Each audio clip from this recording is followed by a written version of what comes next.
All right, here comes the disclaimer.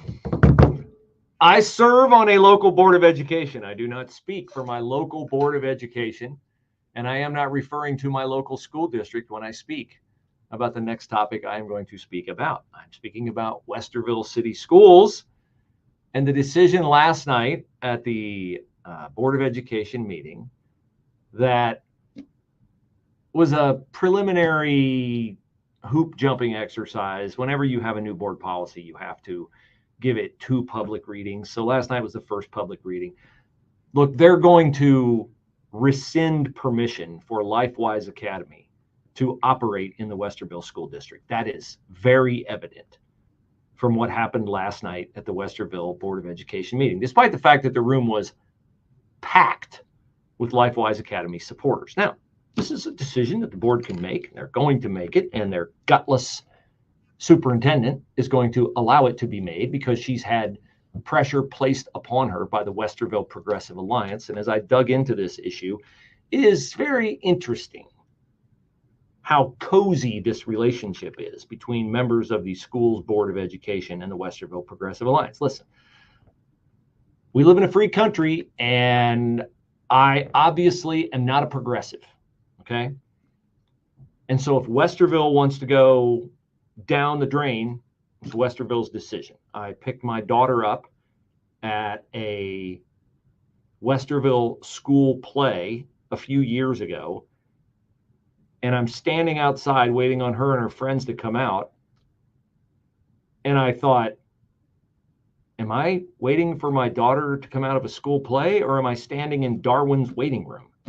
I mean, this was like every shade of hair, every kind of it was an eye opener. Let me put it that way, an eye opener. Okay, so Westerville, going down the crapper, I can't stop you, but I feel bad for people who live in Westerville, who are good Christian people, or who are people who are desirous of their children having access to a legal program.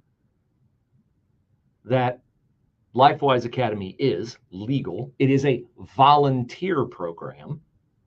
And so nobody is forced to go to Lifewise Academy. The student has to volunteer to do it, ask to do it, and the parents of the student have to agree for it to be done. And the program in Bible instruction takes place off school property. The kids are bused there on Lifewise Academy buses, not on Westerville school buses. And they are taught by volunteers, not by teachers from the school. So it's a legal program. It's flourishing all over the state of Ohio. It's flourishing in my district. Parents love it. Kids love it. But in Westerville, after it has operated for 2 years, and at the end of last year, they had about 300 students, and they would have if they weren't backdoored and backstabbed by this board and this gutless superintendent, Christy Meyer. They would escalate to 300 or more this year, because that's what Lifewise does. It goes into any district in the state of Ohio, and it always grows. It grows during the year, and it grows from year to year. It rescinds membership at the beginning of the year. It diminishes back down because you have to sign up for it every year.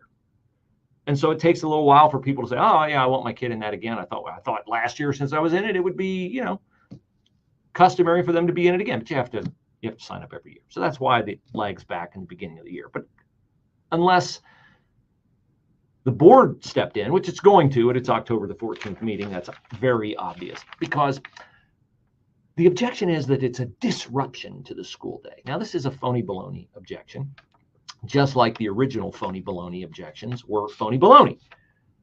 Oh, Lifewise is not responsible for the kids. We can't release our kids to an organization that's not responsible for the kids. And Lifewise is like, no, we're liable for the kids. We accept that. And then it was, oh, federal lunches can't be taken off school property. Got to eat them here on school property, so we can't release them at lunch. That's bogus, too, because the Ohio Department of Education and Workforce makes that clear on their website. But Westerville's Board of Education didn't consult that website. They went to the USDA website, which says, oh, they can't be taken off school property. So it's just all bogus minutia that they're trying to hide behind. They really just don't want religious instruction. Now, they've had a release time religious instruction program in their board policy at Westerville since 2009. And this disruption to the school day thing is being sold as, well, we just have all these organizations that want to pull kids out of the schools. I mean, just imagine how disruptive that will be. How many organizations do they have that are doing that and have done that since 2009? Can you guess? That's right. It would be one. Lifewise Academy. That would be one. Now, they just named a replacement member to the board in Westerville, and I know Westerville has a growing Muslim population. The new member to the board is a woman named Anissa Liban. She is the CEO of a Somali community fundraising organization. And it's interesting. I was noting that the Ohio State representative who represents Westerville is a person who portrays herself as a progressive, Beryl Brown Picolantonio of House District 4. And wouldn't you know that the new member of the Westerville Board of Education is hosting a fundraiser for Beryl Brown Picolantonio on September the 29th. That's a cozy relationship where if you have $500, you can be a gold sponsor, $150 silver, $50 bronze, or if you're a young Democrat, $25.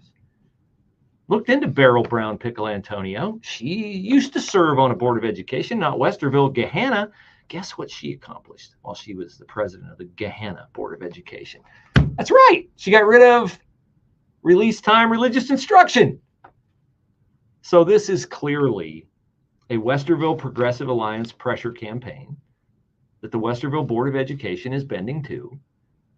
And they're not doing anything illegal. They're also not allowing for something legal, Lifewise Academy. Who's hurt by this if you don't want your kid in it? Nobody. But they're trying to impose their godless beliefs on the kids who want to go, on the kids who find meaning in it, retarding the parents' ability to raise their kids the way the parents desire. And I'll go back to the situation we talked about with the Columbus Board of Education. The faith leaders say, it's time we elect some people who actually have our best interest at heart. Same applies in Westerville, except you don't have to wait in Westerville until board members come up for re-election. You got a levy on the ballot in November. And if I were a parent in the Westerville school districts, I would evaluate whether the board is actually being responsible to all parents, not just those